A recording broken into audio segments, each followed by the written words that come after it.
So first, what I'm going to do is make you understand how these waves are actually formed and try to make a small attempt to make you understand how to understand what these wave fronts are. Okay. Suppose, let's say there is a tap from which there are drops of water which are falling into still water. Then what is going to happen? See. So when I drop it into the still water, you will be able to see these kind of ripples from the top view. But when you see it from the side view, right, you will be able to understand a difference. When I put the same thing from the side view, see what exactly is happening. This is how the waves are actually formed, and these waves are actually traveling in this kind of a shape when you see it from the top view. Okay, this is what we call it as ripples in the case of water. Whereas imagine instead of water, had it been light, then light will also travel in this kind of a form from a point source, and these are what are called as spherical wavefronts in terms of light. So having said this, we need to understand what happens if two different sources are producing ripples of this sort. So it is something like this. So let's say this is one source. Imagine instead of water, no, have light in your mind. Let's say light is traveling like this, right? Now I switch on the other source also. The other source is also going to start producing the wavefronts.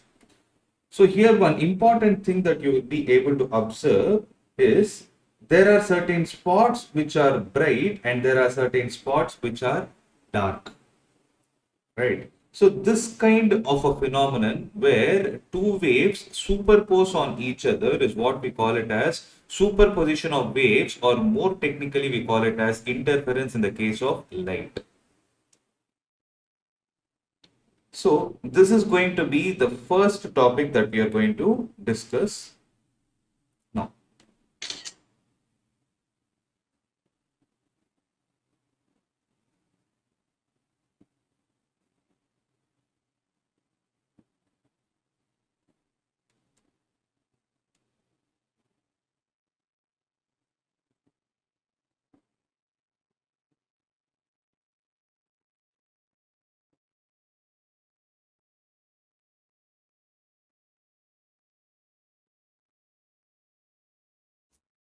So now we will start with the topic of principle of superposition.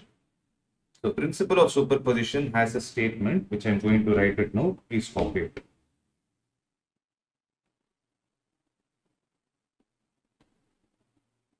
When there are number of waves, when a number of waves traveling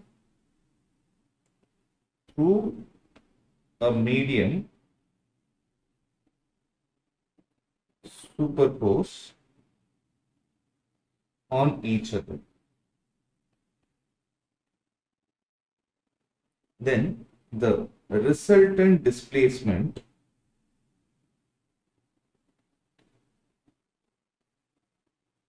of any point, the resultant displacement of any point at a given instant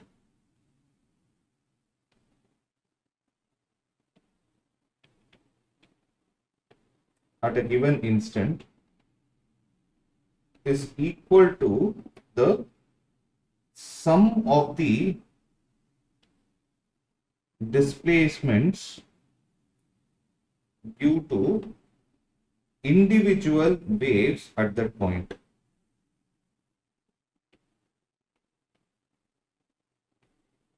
So this is the book definition, right? I will definitely make it simple for you, don't worry. So they say that you have a number of waves, right? You have more than one wave that is traveling through a given medium.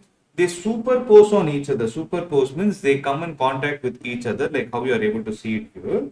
Superpose on each other. Then the resultant displacement, if you take it at any point, is any point at a given instant is equal to the sum of the displacements of the sum of the displacements due to individual waves at that point means this wave will have a displacement associated with it. This wave will have a displacement associated with it. So if you take the sum of these two displacements individually and add them vectorially, if you do the vector sum of these two, then you will get the resultant displacement. You will get the resultant displacement taking place at this point, at that instant. Okay.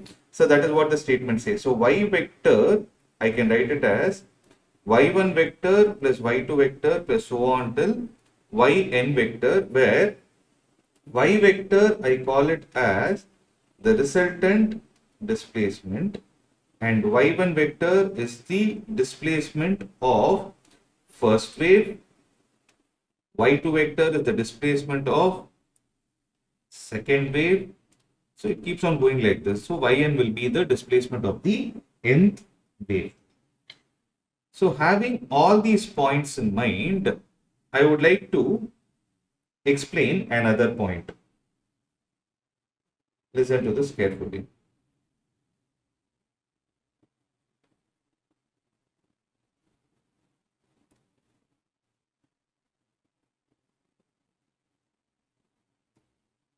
Suppose there is a wave traveling like this,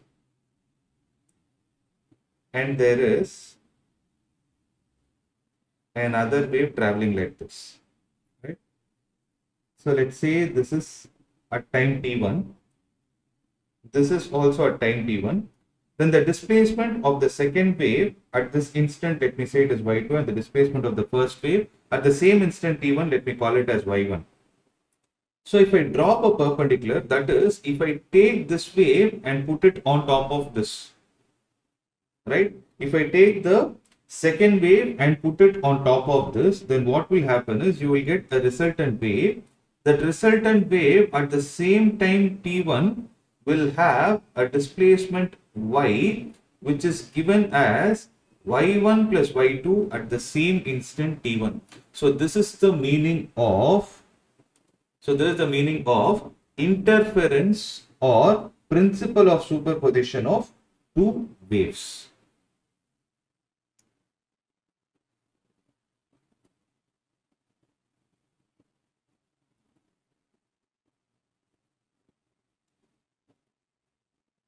Now, the next important point that we need to discuss is why do we need it? What is the significance of it?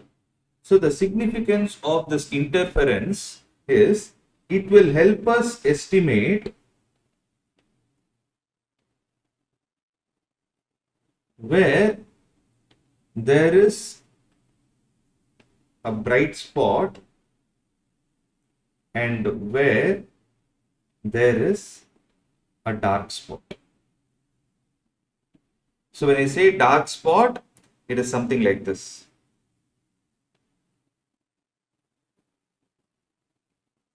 So this is a kind of dark spot. This is a kind of bright spot. So this is dark, this is bright, this again dark, and this whole thing can be called as bright. So you will have different places where different kinds of brightness or darkness is produced. So this principle of superposition is a mathematical expression that will help us to understand where these things are getting formed.